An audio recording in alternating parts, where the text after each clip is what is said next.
عمر ابن الخطاب نے اس بدو کی یہ بات سن کر کے کہ ایک بدو انسان اتنی قرآنی آیات یاد رکھتا ہے اور کہتا ہے اللہ مجھے تھوڑے لوگوں میں شامل کرنا، کیوں؟ تیرا فرمان ہے قلیل من عبادی الشکور، اکثر بندے نافرمان ناشکرے ہوتے ہیں اور تھوڑے سے بندے شکر گزار ہوتے ہیں۔ اللہ اکبر، یہ بات کہی امیر عمر ابن الخطاب نے سنا، جوش میں کھڑے ہو گئے۔ ان کی ذرا کیا کہتے سادگی دیکھیں، کہا یا ایھا الناس کل الناس افقہ من عمر، اے لوگوں عمر کو عالم نہ سمجھنا، ساری دنیا کے لوگ جہاں تک یہ جاہل بھی بدو بھی عمر سے زیادہ دین سمجھتا ہے۔ اللہ اکبر، ہمارا اشارہ سمجھ گئے ہوں گے۔ لوگ کہتے ہیں تم کہاں ہو، تم تو دال میں نمک کے برابر ہو۔ میرے بھائی دال میں نمک کے برابر ہے، بغیر نمک کے دال بیکار ہوتی ہے، بغیر نمک کے دال بیکار ہوتی ہے۔ اگر سن لو تمہارے قول کے مطابق اہل حدیثوں کی تعداد دال میں نمک کے مطابق ہے تو یاد رکھو جیسے بغیر نمک کے سارا گوشت سالن دال اور کیا کہتے ہیں نمک والے کے بغیر کھانا برباد ہوتا ہے بیکار، ایسے اگر اہل حدیث نہ رہو تو تم سارے کے سارے بیکار و کنڈم ہی ہو جاؤ گے۔ یہ تو اللہ تعالیٰ کا بڑا شکر ہے کہ خالص قوم میں اب تک نظر آتے ہیں، وہ کرتے ہیں اشک سحرگاہی سے جو ظالم بدو۔ بیچ بیچ میں ایسے لوگ بھی ہیں اللہ رب العالمین نے رکھا ہے جو حق بتاتے ہیں اور حق بیان کر رہے ہیں۔ امام دعا کرو اللہ تعالی ہم سب کو اس نعمت مسلک اہل حدیث پر شکر ادا کرنے کی توفیق نصیب فرمائے۔ ابھی میں نے یہاں ایک واقعہ بیان کیا رائے درگے کے اندر، عبرت و نصیحت، ہمارے شیخ توحید پہ بات کر رہے تھے، توحید اور اتباع سنت، لا الہ الا اللہ محمد جب یہ دونوں ہماری درست ہو جائیں اور انہی دونوں پر ہمیں قائم رہنا ہے اور انہی دونوں کے درستگی پر ساری دنیا کی اصلاح موقوف ہے۔ اللہ اکبر۔ میرے بھائیو ایک صحابی ہیں ساسعہ، نام یاد رکھیں، ساسعہ بن معاویہ۔ کون؟ وہ امیر معاویہ نہیں، ایک تو امیر معاویہ ہے، امیر معاویہ اللہ اکبر، جس کے لیے نبی علیہ السلام دعا کرتے ہیں اللہم اجعلہ ہادیا مہدیا، اللہ میری دعا ہے میرے صالح معاویہ کو ہادی بنانا اور مہدی بنانا۔ سارے نبیوں کا سردار امیر معاویہ کے بارے میں کیا دعا کرتا ہے؟ اللہ تعالی ہادی بناؤ اور مہدی بناؤ۔ اور ایک کالی پگڑی والا ہے جس کا دل بھی بدبخت کا کالا ہو گیا ہے، کالی پگڑی سے کم بخت کا دل بھی کالا ہوا، وہ امیر معاویہ کو دنیا کا سب سے بڑا مجرم قرار دیتا ہے۔ اپنے سالے کو تو سر پر بیٹھاتا ہے، نبی کے سالے کو گالیاں دیتا ہے۔ خسرت دنیا والآخرہ، دنیا بھی خسارے میں اور آخرت بھی خسارے میں۔ ساسعہ بن معاویہ رضی اللہ تعالیٰ عنہ، ذرا غور سے سننا، کتنی بڑی نعمت سے نوازا ہے ہم کو اور آپ کو توحید اور سنت۔ میرے بھائیو ساسعہ بن معاویہ کہتے ہیں کہ میری دو اونٹنی اور دونوں اشراء تھی، اشراء نہیں، اشراء کے بعد الف اور حمزہ لگا دیں۔ دو اونٹنی ہماری گائے کہیں بھٹک گئی چلی گئی اور دونوں اونٹنی اشراء تھی۔ عربی زبان میں عرب کے لوگ اشراء ان اونٹنیوں کو کہتے تھے جن کے جو گاوین ہو 10واں مہینہ چل رہا ہو۔ عربوں میں سب سے بڑی دولت دوستو گاوین اونٹنی تھی۔ ان کی دو اونٹنیاں چرنے کے لیے چھوڑا، کہیں چرنے لگی اور چرتے چرتے بھٹک گئی، کہیں چلی گئی، اور دونوں گاوین تھی، آج بچہ دے گی یا کل بچے دے گی، پرسوں دے گی یا نرسوں دے گی۔ ایسی حالت میں سب سے بڑی دولت عربوں کے لیے اونٹنی تھی، اس لیے وہ اونٹنی کی بڑی لحاظ کا خیال رکھتے تھے۔ ایک اونٹ پر بیٹھے، اپنا راشن لیا، پانی لیا، اور دونوں اونٹنیوں کو ڈھونڈنے کے لیے چلے گئے۔ ڈھونڈتے ڈھونڈتے بہت دور چلے گئے۔ ایک وادی میں پتا چلا کہ 2 اونٹنیاں وہاں چر رہی ہیں۔ گئے، اپنی دونوں اونٹنیاں لی، گابھن جن کا 10واں مہینہ چل رہا تھا، لے کر کے آئے۔ کہتے ہیں تھکا مادہ تھا، ایک جگہ چراغ نظر آیا، چراغ نظر آیا، چراغ نظر آیا تو اندازہ لگا یہاں لوگ ہیں۔ میں نے وہیں پڑاؤ ڈال دیا، اپنی اونٹنیاں دونوں باندھ دی، اور سواری کا اونٹ بھی میں نے باندھ دیا، اور جیسے کھانا ہونا کھانے لگا، کچھ کراہنے کی آواز آئی، کچھ رونے کی آواز آئی۔ میں دوڑا اور اس خیمے کے اندر گیا تو دیکھا کہ نہایت بوڑھا انسان، بالکل چل بھی نہیں سکتا، وہ بوڑھا بیٹھا ہوا ہے، اور ایک اندر کمرہ ہے، اس کمرے سے رونے کی آواز آ رہی ہے۔ میں نے کہا کہ حضرت کیا ہے؟ کہا کہ میری بیوی حمل سے تھی، اس کو ولادت ہو رہی تو درد دہ سے تکلیف اٹھا رہی ہے۔ کہا میری کچھ مدد چاہیے؟ کہا نہیں کچھ نہیں۔ کہنے ایسی عورت تکلیف اکیلے، ایسی آواز نکال رہی تھی، ایسی تکلیف میں تھی کہ میں بیٹھ گیا اسی بوڑھے کے پاس۔ تھوڑی دیر میں آواز آئی اندر سے، اس عورت نے اپنے شوہر سے بتایا صاحب آپ کو بیٹی ہوئی ہے۔ کیا ہو گئی ہے؟ غور سے سننا، اللہ نے کس نعمت سے نوازا ہے۔ اس عورت اس کو بیٹی ہوئی ہے۔ رضی اللہ تعالیٰ کہتے ہیں جیسے میں نے سنا، بوڑھے نے سنا کہ بیٹی ہوئی، کہا بھائی کھڈا کھول کے دفنا دو۔ عرب میں عام دستور تھا بچی ہو تو غصہ ہو جائے دفنا دیں۔ جیسے اس نے اپنی بیوی سے کہا بیٹا نہیں ہوا بیٹی ہے تو وہی دفنا دو۔ اللہ اکبر۔ کہتے ہیں میں سمجھ گیا کہ دفنا دے گا، تو میں نے کہا کہ صاحب بیٹی کو دفنائے نہیں، آپ اپنی بیٹی ہم کو دے دیں۔ کہا نہیں میں دفناؤں گا بیٹی نہیں۔ تو کہا ایسا کرو، یہ 2 گابھن اونٹنیاں ہماری ہیں، میں آپ کو دے دیتا ہوں، لے دیتے، اور ان دونوں کی قیمت سمجھیں اور بیٹی ہم کو دے دیں۔ اللہ اکبر۔ کہتے ہیں بیٹی ہم کو دیا اور 2 اونٹنیاں لے لیا اس نے۔ پھر میں نے اس سے کہا کہ اچھا ایسا کریں، یہ میرے اونٹ پر جتنا سامان ہے سب لے لیں، کھلائیں پلائیں اور بچی کو زندہ رکھیں، اور بچیاں بڑی ہو جائیں تو آپ ہم کو دے دیجئے گا یا آپ شادی کر دیں۔ کہا نہیں، اب بہت مشکل سے راضی ہوا کہ دونوں اونٹنیاں بھی لیں گے اور تب ہم بچی کو کھلائیں گے پلائیں گے۔ بہرحال کہتے ہیں 2 اونٹنیاں میں نے دے کر کے اس بچی کی جان کو خریدا۔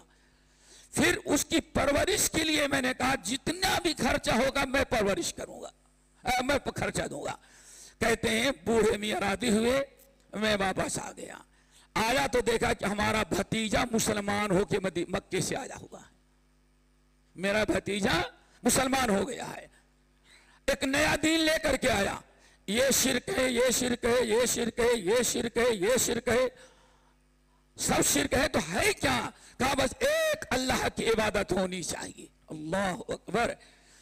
کہتے ہیں ایسی دعوت دیا کہ میرے اندر بھی اسلام کو شوق پیدا ہوا، میں نکلا اور سفر کر کے نبی علیہ السلام کے پاس آیا۔ آنے کے بعد ہم نے پوچھا آپ کیا دین پیش کرتے ہیں؟ آپ نے فرمایا یہ دین ہے، یہ دین ہے۔ آپ کیا پیش کرتے ہیں؟ فرمایا ہمارے پاس قرآن ہے۔ کہا قرآن کچھ پڑھ کے سنائیں۔ نبی علیہ السلام اذا زلزلت الارض زلزالها واخرجت الارض اثقالها وقال الانسان ما لها، پوری سورت پڑھی اور جیسے فَمَن يَعْمَلْ مِثْقَالَ ذَرَّةٍ خَيْرًا يَرَهُ وَمَن يَعْمَلْ مِثْقَالَ ذَرَّةٍ شَرًّا يَرَهُ۔ اس پر آئے تو کہتے میں کانپ گیا۔ میں نے کہا یا محمد بس بس بس،